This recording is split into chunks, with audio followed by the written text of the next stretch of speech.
ये है हमारी पीरियोडिक टेबल। दोस्तों क्या है ये पीरियोडिक टेबल है। अब आप लोगों से एग्जाम में पूछा जाएगा ऊपर से नीचे आने पर परमाणु की त्रिज्या बढ़ेगी या कम होगी, लेफ्ट से राइट में जाने पर बढ़ेगी या घटेगी। तो दोस्तों जो ट्रेंड है क्या फॉलो हो रहा है वो रटवा दूं या समझा दूं? क्योंकि अगर रट के जाओगे ना कि ऊपर से नीचे आने पर परमाणु आकार बढ़ता है, हाँ, ऊपर से नीचे आने पर विद्युत ऋणात्मकता घटती है, ऊपर से नीचे आने पर इलेक्ट्रॉन एफिनिटी घटती है, तो एग्जाम में बहुत कंफ्यूज हो जाओगे। तो सबसे बेस्ट चीज़ है समझ के जाओ कॉन्सेप्ट से, ठीक है। तो आ जाइए मैं आप लोगों को समझाता हूँ लेफ्ट से राइट पे जाने पर क्या होगा, ऊपर से नीचे जाने पर क्या होगा। पहला सिंपल सी चीज़ आप लोगों को समझना, पहले मैं इसका चक्कर दूर करता हूँ ये क्या है।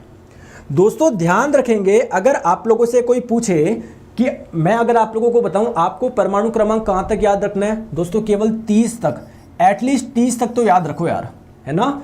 Hydrogen, helium, lithium, beryllium, boron, carbon, nitrogen, oxygen, fluorine, neon, sodium, magnesium, aluminium, silicon, phosphorus, sulphur, chlorine, argon, potassium, calcium, scandium, titanium, vanadium, chromium, manganese, iron, cobalt, nickel, copper, zinc, केवल 30 तक याद रख लो, इससे ज़्यादा याद मत रखो। अब आपके मन में क्वेश्चन आएगा सर एग्जाम में ये पूछ लिया तो, ये पूछ लिया तो, बिल्कुल पूछ सकता है। तो दोस्तों एग्जाम में वही चीज़ पूछेगा जिसकी कुछ एक विशेष कैरेक्टरिस्टिक होगी, है ना। तो वो मैं आप लोगों को एक एक चीज़ बताता चला जाऊंगा। बस आप लोग अभी मन में ये मान के चलिए कि मुझे केवल और केवल 30 तक याद रखना है और आपके इजीली याद हो जाएंगे। समझ में आ गया? ठीक है दोस्तों, अगर आप लोगों से कोई पूछे कि 57 परमाणु क्रमांक किसका है, तो आप लोगों को याद रखना है किसका होता है, लेंथेनम का होता है। दोस्तों इस 57 के आगे 14 एलिमेंट ऐसे थे, 14 तत्व ऐसे थे जिनकी प्रॉपर्टी लेंथेनम की जैसे थी। तो अगर हम लोग उसको इसके नीचे रखते तो पीरियोडिक टेबल बहुत बड़ी हो जाती ना, तो उन 14 तत्वों को हम लोगों ने अलग रख दिया और इसको हम लोग बोलते हैं लेंथेनाइड्स। तो एग्जाम में क्वेश्चन क्या पूछा जा सकता है कि जो लेंथेनाइड्स है उनका परमाणु क्रमांक क्या होता है। तो ध्यान रखेंगे दोस्तों 58 से 71 होता है। यहां पर लिख दो क्या? चलो ठीक है सर, एक क्वेश्चन बन गया, ठीक है। दोस्तों आप लोगों से अगर एग्जाम में पूछे कि 89 एटॉमिक नंबर किसका है, अब आप लोग बोलेंगे सर ऐसा तो किसी का भी पूछ सकता है, किसी का भी नहीं पूछेगा।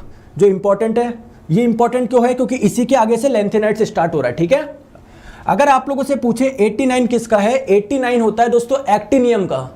और इसके आगे 14 एलिमेंट ऐसे थे जिसकी प्रॉपर्टी बिल्कुल इसकी जैसे थी, तो अगर इसके नीचे लगाते तो बहुत बड़ी पीरियोडिक टेबल बन जाती है। तो इस 14 को हम लोगों ने अलग से रख दिया। और दोस्तों ये 90 से जो 103 वाले आपके एलिमेंट्स हैं इनको बोला जाता है एक्टिनाइड्स। क्या बोला जाता है? एक्टिनाइड्स। अगर परमाणु क्रमांक पूछे तो बोल देना 90 से 103 वाले। अरे ये बात समझ में आ गया क्या? पहले बताओ, बस इतनी सी बात समझ में आ गई क्या? थम्स अप करके बता दो, इतनी सी बात समझ में आ गई क्या? इतनी सी बात ही समझनी है, इससे ज़्यादा कुछ नहीं समझना, ठीक है सर। ये बात समझ में आ गई, और पॉइंट्स बताओ, ठीक है और पॉइंट्स बताता हूँ।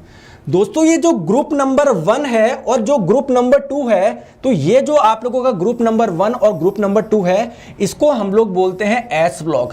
तो अगर आप लोगों से एग्जाम में पूछा जाए कि एस ब्लॉक में कौन कौन से ग्रुप आते हैं, आप लोग बोलेंगे पहला और दूसरा ग्रुप। दोस्तों यहां से 13वें ग्रुप से जो 18वें ग्रुप है, ये पूरा का पूरा आप लोगों का आता है पी ब्लॉक में। तो अगर आप लोगों से कोई पूछे कि पी ब्लॉक कौन से वर्ग से कौन से वर्ग तक है, दोस्तों 13वें से 18वें तक।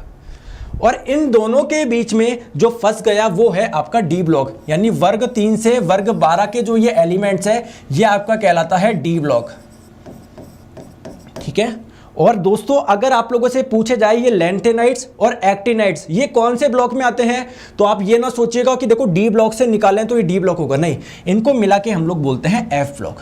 तो आप लोगों को धीरे धीरे कुछ बातें समझ में आ रही है कि वर्ग क्या होता है, आवर्त क्या होता है, इसको अलग क्यों रखा, इसको कौन सा ब्लॉक बोलते हैं, ये कौन सा ब्लॉक है, ये कौन सा है, ये कौन सा है, ये आप लोगों को बात समझ में आई होगी।